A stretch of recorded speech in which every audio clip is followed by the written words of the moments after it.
बिस्मिल्लाहिर्रहमानिर्रहीम। अस्सलामु अलैकुम रहमतुल्लाहि व बरकातुहू। इस्लामिक वर्ल्ड में खुशामदीद कहती हूँ। आज मैं आपको शवाल के जो रोज़े हैं 6 रोज़े, इनकी फ़जीलत और अहमियत के बारे में बात करेंगे। रमज़ान के बाद आपको पता है शवाल का महीना जैसे शुरू हो गया, यकम शवाल से जैसे ईद होती है तो आगे शवाल का महीना आज 4-5 तारीख शवाल की तकरीबन हो गई है। तो मेरी वीडियो थोड़ी लेट हो गई है तो इसके लिए माज़रत चाहती हूँ। तो शवाल की अहमियत इस बात से पता चलता है कि इसके रोज़ों की कितनी अहमियत और फ़जीलत है। हज़रत अयूब अंसारी से रवायत है कि हदीस मुबारक है, नबी पाक सल्लल्लाहु अलैहि वसल्लम ने फरमाया, जिसने रमज़ान के रोज़े रखे और फिर शवाल के 6 रोज़े रखे तो गोया उसने पूरे साल के रोज़े रखे। तो इसमें ये शर्त नहीं है कि आपने लगातार रोज़े रखने। आप सवाल ये पैदा होता है कि आपने ये रोज़े कब रखने और कैसे रखने, एक एक करके रखें या इकट्ठे रखें।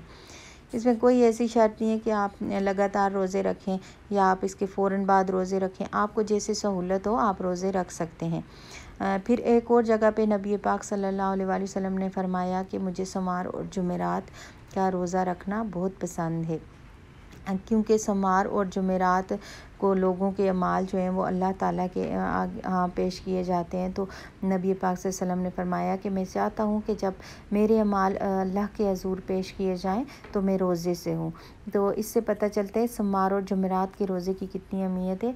और फिर आप सोमवार और जुमेरात से भी शुरू कर सकते हैं ये रोज़े, और फिर आगे अयाम बेर यानी कमरी महीने चाँद की 13, 14 और 15 की तारीख को भी आप रोज़ा रख सकते हैं। 3 रोज़े आपके ये हो गए, और फिर जुमेरात और सोमवार का रोज़ा आप रख सकते हैं।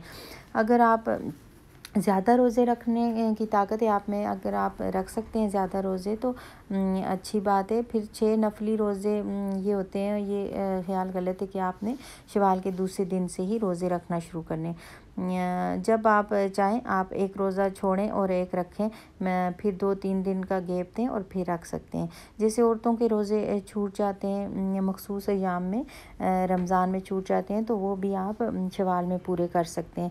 लेकिन इन 6 नफली रोज़ों में वो रोज़े आपने नहीं इंक्लूड करने हैं, उनको नहीं शामिल करना है इसमें, क्योंकि आपने जो नफली रोज़े की जो नीयत होती है वो नफली रोज़े की नीयत से ही आप रख सकते हैं। और जो आपके रमज़ान में छूट गए हैं वो आपके क़ज़ा रोज़े की नीयत होगी कि मैंने रमज़ान के रोज़े की क़ज़ा से ये क़ज़ा रोज़े की नीयत करती हूँ। तो इस तरह आप शवाल के 6 रोज़े रख लें, और ज़्यादा बेहतर ये है कि जो आपके पहले रोज़े छूट चुके हैं वो पहले क़ज़ा रख लें और फिर आप नफली रोज़े रख लें। तो एक और जगह पे नबी पाक सल्लल्लाहु अलैहि वसल्लम ने फरमाया कि रमज़ान के रोज़े 10 महीने और शवाल के 6 रोज़े 2 महीनों के बराबर हैं। इस तरह ये पूरे साल के रोज़े हो गए। सफ़र की वजह से या बीमारी की वजह से जो रोज़ा छूट गया है इसकी क़ज़ा पहले आप जल्द अज जल्द शवाल में मुकम्मल कर लें, फिर ये नफली रोज़े आप रख लें। ये नहीं है कि आप शवाल के रोज़ों में क़ज़ा रोज़े इकट्ठे नीयत नहीं हो सकती।